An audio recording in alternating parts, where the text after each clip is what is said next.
एक जंगल में दो बकरियां रहती थीं। वो दोनों जंगल के अलग हिस्सों में घास खाती थीं। उस जंगल में एक नदी भी बहती थी, जिसके बीच में एक बहुत ही कम चौड़ा पुल था। इस पुल से एक समय में केवल एक ही जानवर गुजर सकता था।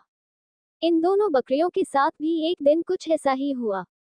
एक दिन घास चरते चरते दोनों बकरियां नदी तक आ पहुंची। ये दोनों नदी पार करके जंगल के दूसरे हिस्से में जाना चाहती थीं। अब एक ही समय पर दोनों बकरियां नदी के पुल पर थीं। पुल की चौड़ाई कम होने के कारण इस पुल से केवल एक ही बकरी एक बार में गुजर सकती थी, लेकिन दोनों में से कोई भी पीछे हटने को तैयार नहीं था।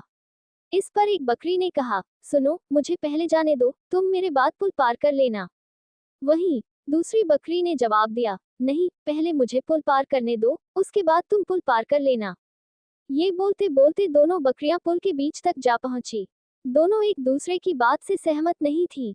अब बकरियों के बीच तू मैं शुरू हो गई।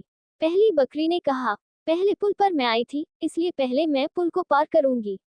तब दूसरी बकरी ने भी तुरंत जवाब दिया, नहीं, पहले मैं पुल पर आई थी, इसलिए पहले मैं पुल पार करूंगी।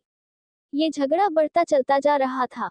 इन दोनों बकरियों को बिल्कुल भी याद नहीं रहा कि वह कितने कम चौड़े पुल पर खड़ी हैं। दोनों बकरियां लड़ते लड़ते अचानक से नदी में गिर गईं। नदी बहुत गहरी थी और उसका बहाव भी तेज था, जिस कारण दोनों बकरियां उस नदी में बहकर मर गईं। कहानी से सीख। झगड़े से कभी किसी समस्या का हल नहीं निकलता, उल्टा इससे सभी का नुकसान होता है। इसलिए ऐसी अवस्था में शांत दिमाग से काम लेना चाहिए।